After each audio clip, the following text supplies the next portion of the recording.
여러분, 혹시 하룻밤 사이에 나라 경제가 4조 원이나 커지는 게 가능하다고 생각하세요? 그것도 공장 하나 더 안 짓고요? 말이 안 되죠? 그런데 실제로 이런 일이 있었습니다. 오늘은 바로 그 미스터리의 진실을 파헤쳐 보겠습니다. 자, 모든 사건의 시작은 바로 이 숫자 플러스 4조 2천억 원입니다. 이게 뭐냐면요. 2004년에 우리나라의 명목 GDP, 그러니까 공식적인 경제 규모가 정말 아무런 예고도 없이 갑자기 이만큼 불어난 거예요. 와, 엄청난 경제 성장 아니냐고요? 글쎄요. 사실 여기에는 우리가 몰랐던 아주 재밌는 비밀이 하나 숨어 있었습니다. 그러니까요. 무슨 신기술이 짠 하고 나온 것도 아니고 갑자기 수출이 대박 난 것도 아니었단 말이죠. 그럼 도대체 이 어마어마한 돈은 다 어디서 툭 튀어나온 걸까요? 자, 지금부터 이 질문의 답을 한번 같이 찾아가 보시죠. 그 단서가 어디 있었냐면요. 정말 의외로 가까운 곳에 있었습니다. 바로 우리한테 아주 익숙한 사교육 시장이요. 구체적으로는 통계에 보이는 돈과 보이지 않는 돈, 바로 그 경계선에 비밀이 숨어 있었던 거죠. 자, 여기서부터가 진짜 재밌어집니다. 한번 생각해 보세요. 똑같이 아이들 가르치는 사교육인데 우리가 학원에 내는 돈은 국가 경제 통계에 떡하니 잡혔거든요. 근데 개인 선생님한테 드리는 과외비는 오랫동안 통계에서 그냥 쏙 빠져 있었던 겁니다. 어때요? 같은 교육 서비스인데? 좀 이상하지 않나요? 이게 뭘 의미할까요? 쉽게 말해서 나라가 우리 경제라는 거대한 퍼즐을 맞추고 있는데 아주 중요한 조각 하나가 아예 없는 채로 그림을 보고 있었단 얘기예요. 그러니까 그건 우리 경제의 진짜 모습이 아니었던 거죠. 이렇게 개인과의 비처럼 공식 기록에는 전혀 남지 않는 경제활동, 이걸 설명하는 아주 중요한 개념이 있습니다. 바로 지하경제라는 건데요. 아니, 왜 이렇게 개인 간에 오가는 돈은 파악하기가 그렇게 어려웠을까요?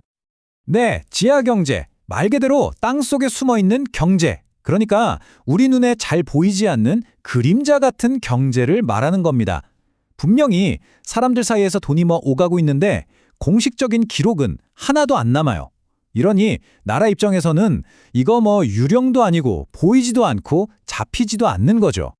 아니, 왜 이 지하경제가 그렇게 잡기 어려운 그림자 같을까요? 한번 상상해 보세요. 거래는 대부분 현금으로 하죠. 그럼 계좌이체 기록 같은 게 남을 리가 없고요. 영수증요? 당연히 안 끊어주죠. 세금 신고도 안 하고요.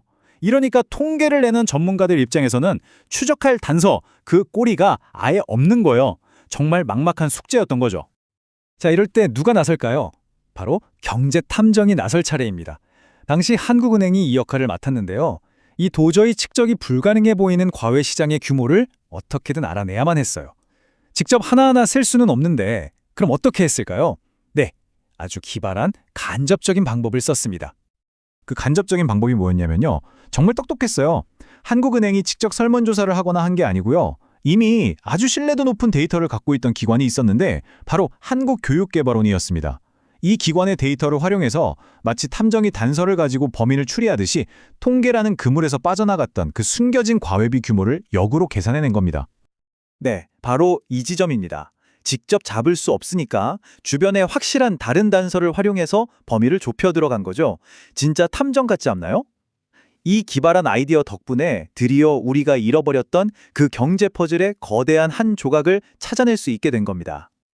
자, 이제 거의 다 왔습니다. 모든 퍼즐 조각이 맞춰졌어요. 맨 처음에 우리가 던졌던 질문 기억나시죠? 아니, 어떻게 경제가 4조 원 넘게 갑자기 성장했지? 그 답이 이제 곧 공개됩니다. 바로 이 숫자였습니다. 우리의 경제탐정 한국은행이 밝혀낸 2003년 단 한 해 동안의 그 보이지 않던 개인 과외비 규모. 그게 얼마였냐면요. 무려 4조 2천억 원이었습니다. 4조 2천억 원. 이건 새로 생긴 돈이 아니라 원래부터 우리 경제 안에 있었지만 아무도 통계로 잡지 못했던 그야말로 숨겨진 돈이었던 거죠. 그리고 그 결과는요. 아주 즉각적으로 나타났습니다. 이 4조 2천억 원이라는 숫자를 공식 통계에 딱 더하는 순간 우리나라의 GDP 막대 그래프가 그대로 위로 쑥 하고 올라간 겁니다. 말 그대로 우리나라 경제의 진짜 사이즈를 제대로 다시 보게 된 꽤나 역사적인 순간이었다고 할 수 있겠죠. 그러니까 결론적으로 4조 원 미스터리의 진실은 뭐였을까요? 경제가 진짜로 성장한 게 아니었던 거죠. 그게 아니라 이미 우리 곁에 있었지만 꼭꼭 숨어있던 불을 발견해낸 것이었습니다. 통계의 기준이라는 안경을 살짝 바꾸니까 그동안 보이지 않던 경제가 비로소 제 모습을 드러낸 겁니다. 자, 이 4조 원의 미스터리는 우리에게 꽤 흥미로운 질문을 던지는 것 같아요. 이 개인과외 말고도 지금 우리 주변에 또 다른 보이지 않는 돈, 즉 지하 경제가 숨어 있지는 않을까요? 예를 들면 요즘 많이들 하시는 중고물품 개인 간의 현금 거래라든지 아니면 길거리 노점에서 사 먹는 떡볶이 값 같은 것들이요. 여러분이 생각하는 우리 일상 속에 숨겨진 경제는 또 뭐가 있을지 한 번쯤 생각해 보시는 것도 재밌을 것 같습니다.